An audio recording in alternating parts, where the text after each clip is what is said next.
There's a very important piece of legislation that is going to be discussed this week that I believe we as conservatives have got to knock down, and that's Senate Bill 5974. And so much of what this is it just works to, in their words, modernize the sheriff's department. In other words, put regulations and restrictions on who can run, who can remove a sheriff from office, what type of accountability they can get. What their overall goal is to put in place a council or some kind of board of unelected bureaucrats that will decide on who can run for sheriff, who can't, when they should be removed, when they shouldn't be removed.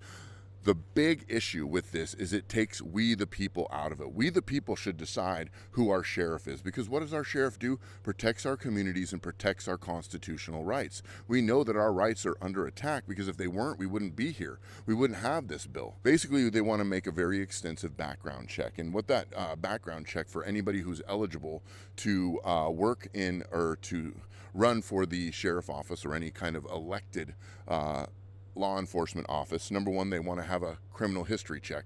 Okay, that makes sense. The next part of the background check will be extremist affiliation. And who's an extremist here in Washington? It's not Antifa.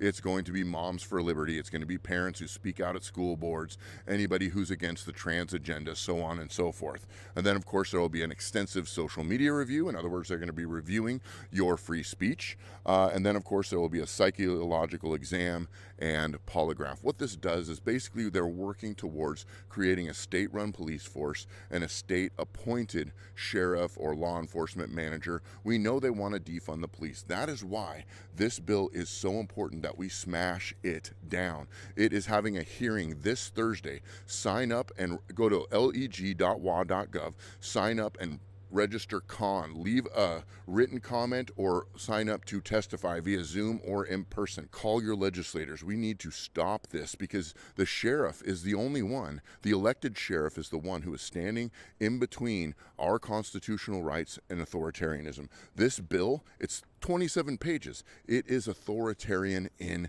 nature, and we cannot let this slide. They package it, they word it so nicely, but it's anything but. It is unconstitutional because it removes we the people's voice and we the people's vote into an elected office. We need to elect our leaders. We don't need our leaders appointed by bureaucrats who have their own best interests and not ours at heart.